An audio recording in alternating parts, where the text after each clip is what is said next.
I was teasing Nick Sinai, my deputy. Yesterday was the winner of the Battle of the Buildings. Y'all know about this? Yeah. Well, it's part of the the Battle of the Buildings. Battle of the Buildings.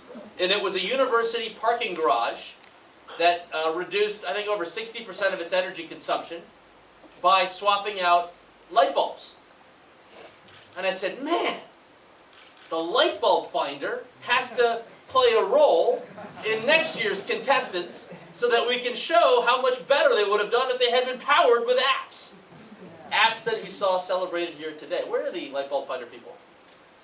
Where are you? Hey, congratulations. She left. And everybody else too, a lot of love.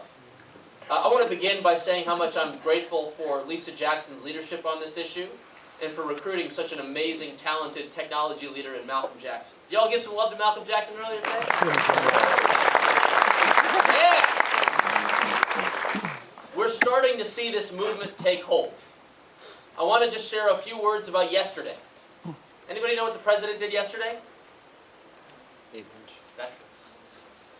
In the Rose Garden, literally 24 hours ago, right about this time, the president unveiled a set of activities to help our veterans transition to civilian employment. But the apps story underneath that announcement is what I would love to share with you today. You see, in August of this year, the president issued a challenge to all of America's employers, calling on them to commit to hiring 100,000 Iraq and Afghanistan veterans over the next 3 years. No other philosophical compulsion other than doing right by our nation's heroes. The question was, how will our veterans find out about those employers who committed to hiring them in their respective job listings? Enter the spirit of open government and open innovation and our call for an apps economy to help us increase the productivity of our government and to strengthen our capacity to solve our nation's most difficult challenges. You see, at that time, we faced two choices. Door number one, we'll call it the closed option.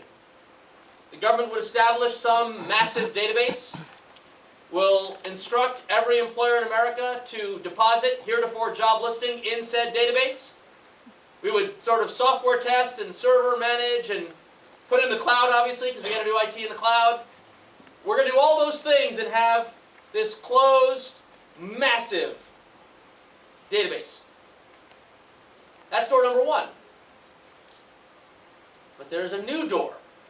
A door that Malcolm is helping us open in the EPA and others to suggest that perhaps we don't need to have such a centralized, closed, top-down model. We might support a bottom-up and externally focused alternative. The President announced the Veterans Job Bank. And it is built on these very basic principles.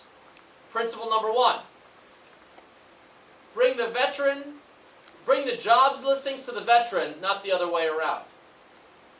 How did we accomplish that? Well, we looked at the web. It's an open standard. You type in a web address, you find what you're looking for anywhere you are in the world, no matter what web browser you use.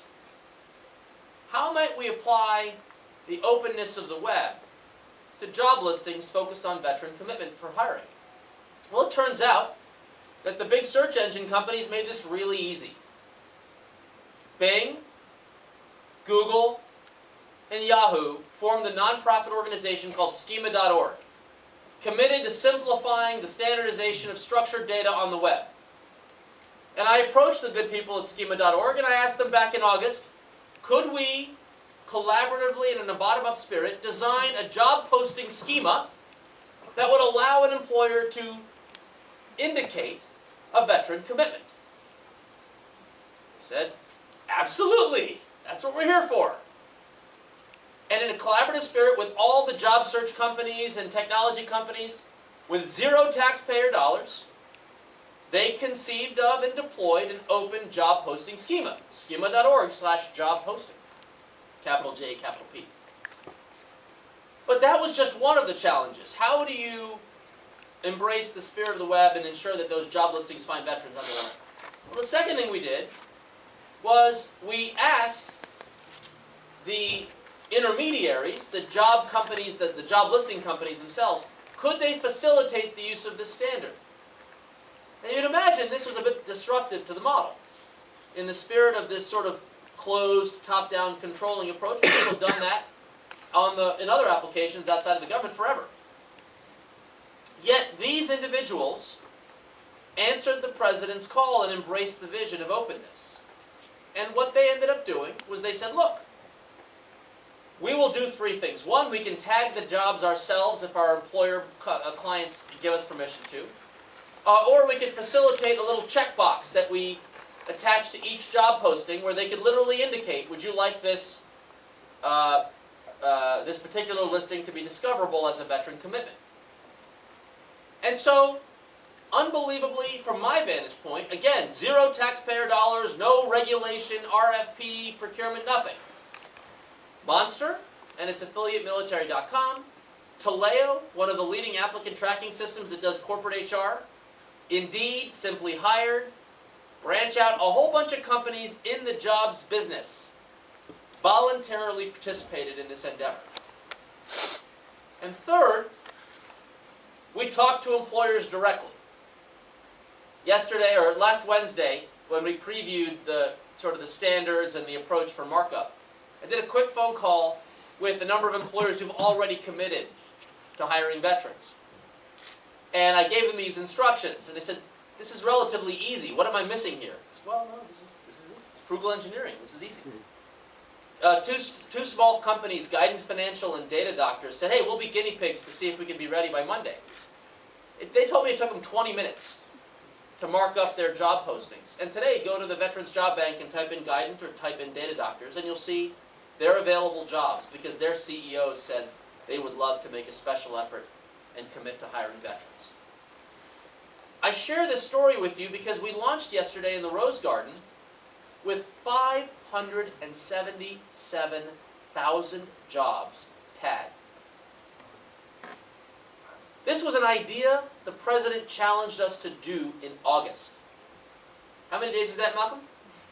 That's 90 days. Conceived of the standard, developed a cute little search widget that Macon and his great team at whitehouse.gov put the little graphic design on, and the good people at the National Resource Directory.gov stood up from an operations standpoint, and I must give them some love. They put a lot of effort into it. And these employers volunteered to participate, and more will follow, because it's simple and easy, and touch wood, this will improve the lives of our heroes coming home. But this is the point of openness.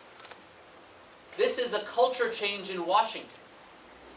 Having folks who traditionally would have felt obligated to build everything themselves, hey, light bulb funder guy, great idea. Let me do an RFP.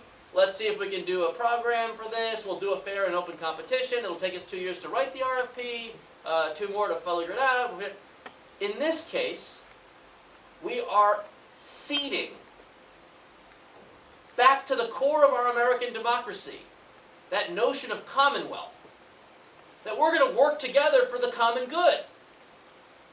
And by the way, if you make a lot of money in pursuit of this endeavor, God bless you.